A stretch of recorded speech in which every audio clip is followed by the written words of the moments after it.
Sponzorem pořadu je Bobenzym, lék pro urychlení hojení po úrazech a operacích.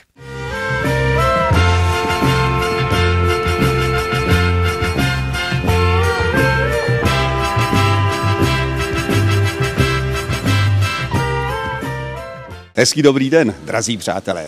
Švihák Lázeňský si dnes vyrazil hodně daleko. Představte si, že jsme se ocitli v blízkosti Ostravy. Ano, jsme v Klimkovicích. Klimkovická sanatoria, to je pojem. A protože lázně a město jedno jsou, tak já jsem si dovolil hned na začátek pozvat pana starostu, to je klimkovický starosta Zdeněk Husťák. Dobrý den. Dobrý den, vítám vás v našem lázeňském městě. Děkuju. A tady vedle mě stojí paní manažérka, to je Kristýna Cnotová. Dobrý den. Dobrý den, já vás vítám u nás v Lázních. Děkuju moc. Já se obrátím na pana starostu. Pane starosto, to jsou takové řeči, město a lázně jedno jsou, že jo?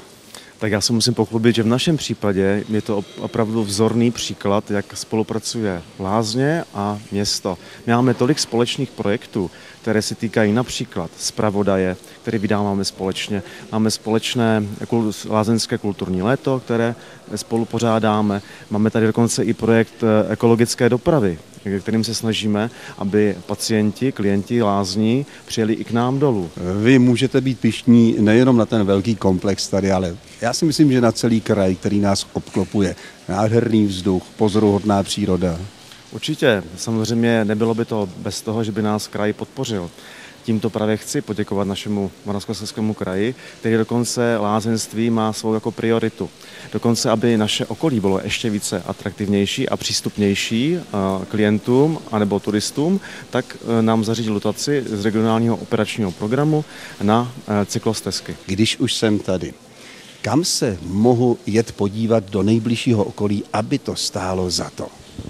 Těch cílů je bezpočet. Můžete přijet k nám do našeho zámku renesančního, tam vám můžeme nabídnout vinný sklep, anebo dokonce i vinné a pivní koupele.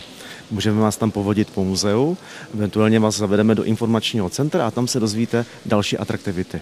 Tak já jsem teď na rozpacích, jestli vůbec mám jít do sanatoria, anebo rovnou někam na procházku, na cyklostezku. No ideálně přejďte do sanatoria a odsud pak vycházíte na ty procházky, které opravdu tady je jich velké množství u nás.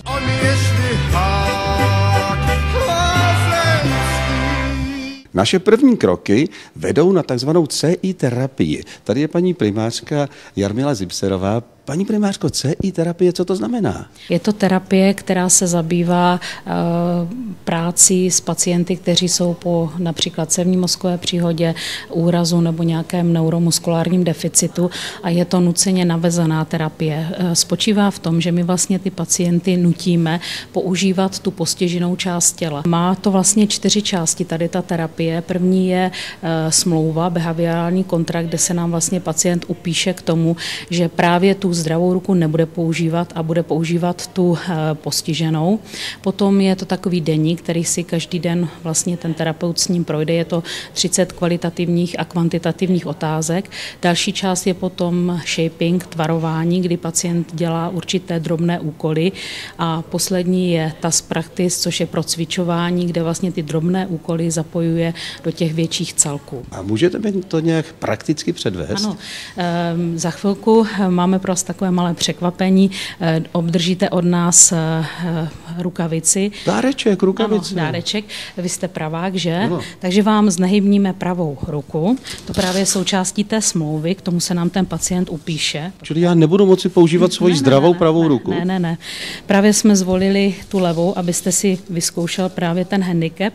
No a všechny úkoly, které budete dělat právě tou levou rukou, která je v uvozovkách jakoby postižena.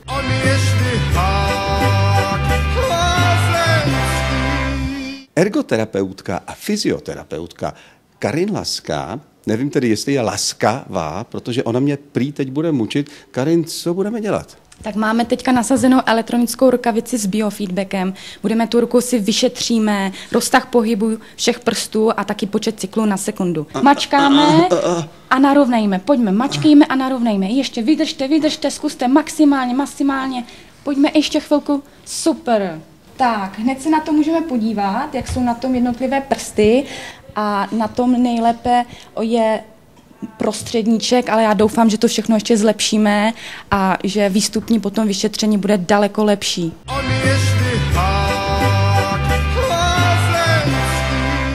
Vybrala jsem si teďka pro vás shaping. První je to takzvané formování, kdy chceme po mozku, aby došlo k reorganizaci, a to dojde jenom na základě toho, že budeme se snažit strašně rychle dělat ty činnosti. Já to budu stopovat na čas a tím budeme bombardovat ten mozek a díky tomu, že ten mozek je plastický, tam nastane potom ta reorganizace a zlepšení toho pohybu. Takže jdeme na to. Po vás teďka budu chtít, abyste špetkou bral fazolky a dával je tam. 3, 2, 1, start. Pojďme na to.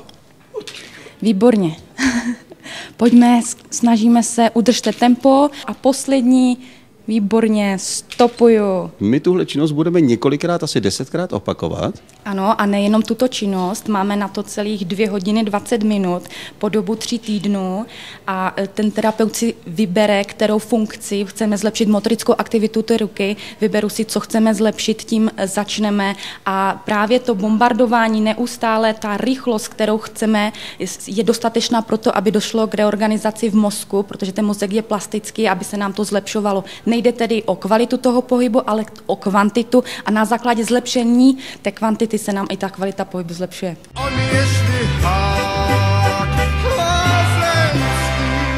Tak vidíte, už tady v Klimkovicích se mnou začali jednat docela slušně, jako s lázeňským švihákem, pozvali mě na kafe, tak co?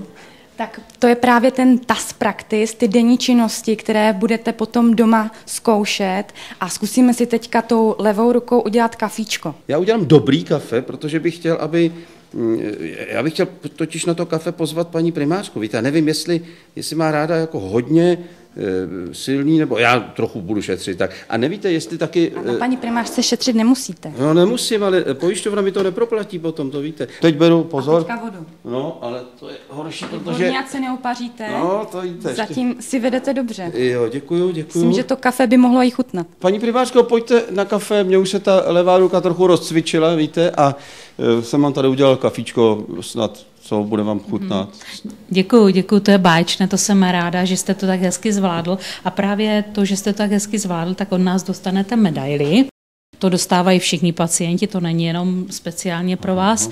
A důležité je, že jste si vyzkoušel tu techniku a dostanete ještě úkoly na domov, protože to pacienti taky dostávají.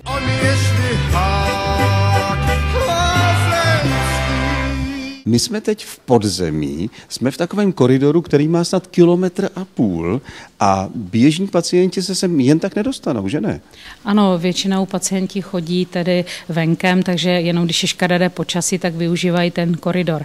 Ale to, co je tady hodně důležité, je tady ta trubka, tady ten uzávěr, protože Sanatoria Klimkovice využívají přírodního léčebného zdroje, to je dobromová voda, tady to JBV, ano, to je označení, že tady skutečně ta voda teče. Ona má výborné vlastnosti, jednak ji právě zařazujeme do těch našich specializovaných programů, protože má analgetický a antispastický účinek, to znamená dobře působí proti bolesti a na ty stažené svaly, ale v naší sanatorii se právě léčí pacienti s pohybovým aparátem, s neurologickými onemocněními, s kožními a gynekologickými onemocněními a všude tady právě využíváme právě dobromové vody.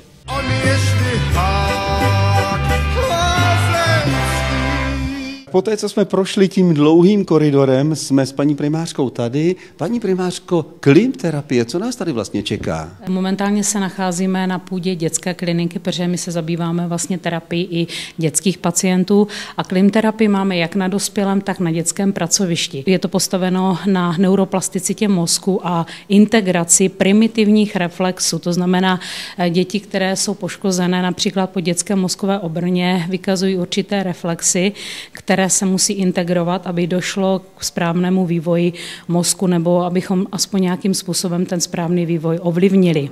Takže pacienti tady procházejí klimterapii, která trvá 3 hodiny a je postavena z několika jednotek.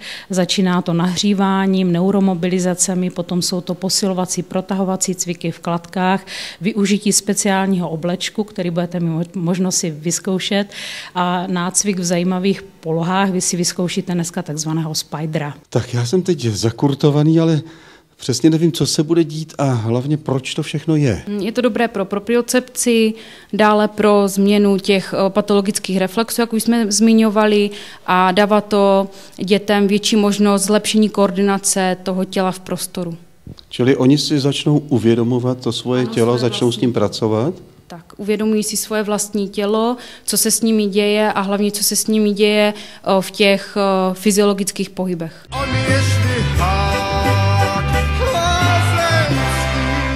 Vedle mě je fyzioterapeutka Lenka Cikánková. Lenko, já se opravdu nechci stát nějakým provazochodcem nebo provazolezcem, nebo vy mě tady připoutáte a vyzvednete nahoru, nebo co se tady bude dít? Bude se tady dít to, že budeme hledat na vás nějakou chybu Nenajdete. ve vašem pohybovém vzoru, tak, abyste docela pěkně chodil, abyste mohl sportovat aktivně, abyste při tom pohybu v aktivním nepociťoval bolest. To znamená, je to pro sportovce, je to pro pacienty pooperační, kdy vlastně se podle určitého pohybového vzoru pohybují a když máme ten pohybový vzor nějaký špatný, tak ho potřebujeme vylepšit. A tento přístroj nám pomáhá k tomu, abychom ovlivňovali ten slabší článek toho pohybového vzoru.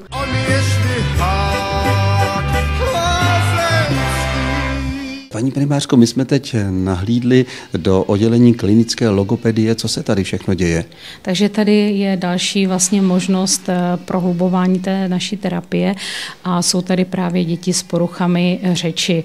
My se snažíme pomocí našich logopedek s nimi pracovat také denně a pracovat de facto na těch poruchách té řeči.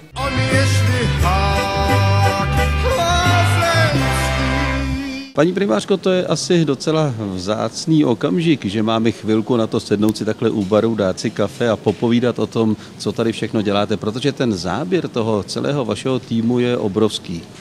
Ano, to jsem ráda, že jste si toho povšimnul. Naším cílem v podstatě je dělat velice kvalitní špičkovou rehabilitaci. Proto kromě jakoby standardního rehabilitačního programu tady máme specializované programy. Sám jste prošel klimterapii, prošel jste CI terapii, prošel jste vlastně cvičením na redkordech, cvičením metody podle pana doktora Smíška. No a jak jsme si řekli v úvodu, to naše bohatství je právě přírodní zdroj jodobromová solanka, kterou výborně kombinujeme do všech našich programů.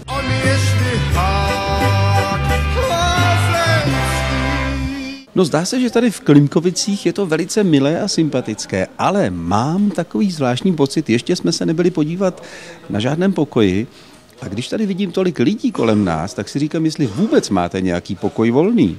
Pro vás jsme ještě místo našli, ale je pravda, že jsme téměř obsazeni. Hlavně díky vlastně speciálním léčebným programům, které nám naplňují kapacitu. Kolik klientů se v současné době nachází tady v Klimkovicích?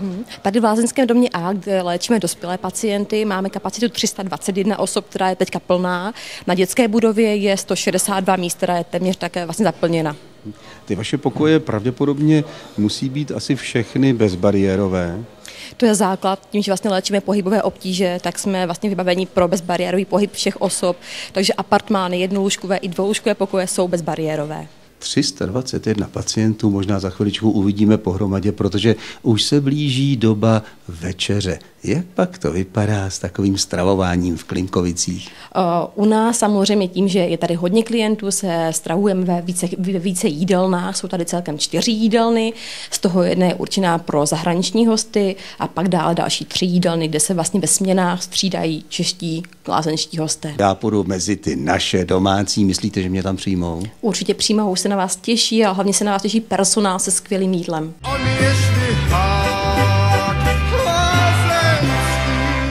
Pan šéfkuchař David Pastrňák pro dnešek připravil ale vynikající večeřičku. Co to je, Davide? Filé z novského lososa s koprovými brambůrky a zeleninovým salátem.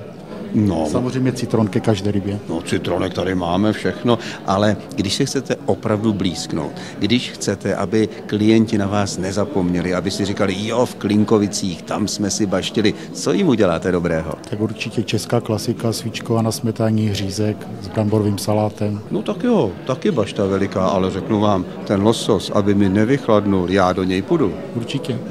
Tak nezbývá nic jiného, než říci. Dobrou chuť.